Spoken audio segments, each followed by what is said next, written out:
Hi, I'm Olivia, and this short video was presented to you by DreamOneLove.com. Topic name, 6 online dating mistakes to avoid. So you'd like to meet someone and have decided to go online. That's a good move, proactive and forward thinking. Be careful not to be lulled into habits that will undermine your online dating experience. Here are some tips to keep in mind as you peruse this seemingly endless stream of profiles from prospective partners. 1. Don't go crazy over the pictures. On the internet, it's easy to feel nitpicky and maintain high expectations. This sense of being in the driver's seat, of choosing, can be appealing. It makes you feel powerful. Fight it. If what you want is a real connection, a relationship with a person you hope to love and who will love you, you'll have to bring your most mature and empathetic self to the project. That means not saying, she's cute, but I prefer brunettes to blondes. Next, you'd never behave this way in person, so don't do it online. 2. Don't obsess about the details. Don't worry too much about the particulars, which restaurants, bars, movies, or books a potential date likes. Oh, he lives in Queens, or she prefers 6 Feet Under to The Sopranos. Instead, take it in the broad strokes. Does he live in the same city? Is she a reader? Does he seem intelligent? Don't become consumed with the idea that someone out there corresponds exactly to all of your tastes and preferences. After all, chances are many of your exes don't share your exact tastes, and 9 times out of 10, this isn't why you two broke up. If you obsess about the little things like this guy shares my passion for dim sum, you are likely to pass over the profiles of people who might actually make you happy. 3. Evaluate the tone of the profile.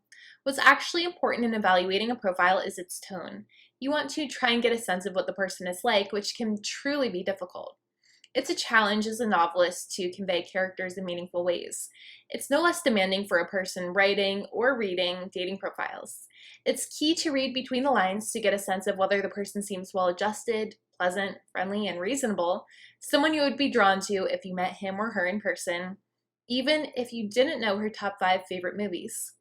Look closely for signs of boastfulness, snidiness, or bitterness.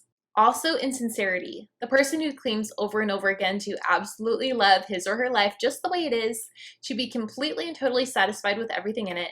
These people claim to have joined said dating site on a lark. For example, my friend suggested it and I figured why not. These behaviors suggest that the person might have trouble being honest about his or her vulnerability or true motives. Attention to tone when you read profiles will help you to ferret some of these qualities that no one admits to. We often don't even know we have them, sadly. 4. Ignore claims about personality. Ignore most of the person's explicit claims about his or her personality. For example, I have a sense of humor about myself, or I'm an optimist. People are very unreliable self-reporters.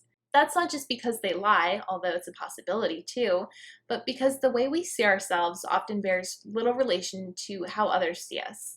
And only external events provoke our negative reactions, right?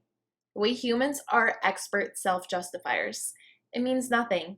The only explicit claims worth taking at face value are factual: job, age, education, and location. When it comes to less tangible qualities, people are just too biased. On the other hand, it's worth paying attention to what is implicit in a profile. For example, a sense of humor that rises to the surface.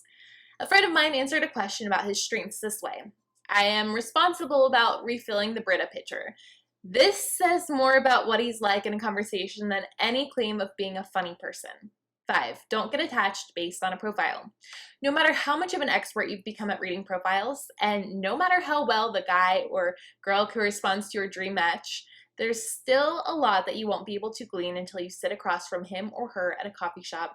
It doesn't matter how many delightfully winning asides he has included in his profile about his cute devotion to his 96-year-old grandmother.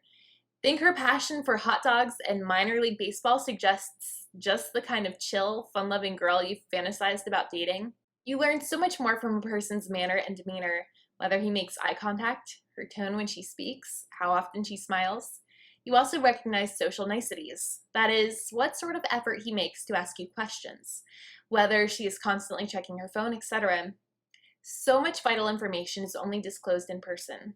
The goal shouldn't be to find your perfect match, but merely to narrow down the possibilities to a reasonable number and then to meet those people in real life. 6. Don't construct a fantasy after 2 dates. You shouldn't do this offline either, of course, but the temptation to fantasize can be even greater when you've met someone online. After all, in his profile, he claimed to be looking for a relationship, and why wouldn't he be online unless he really wanted to meet someone? What more do you need? Answer: a lot. Sometimes we get so tired of dating that we just want to be done with it, rush into the next thing, the relationship. But getting attached too soon is often the worst thing that can happen to a budding connection.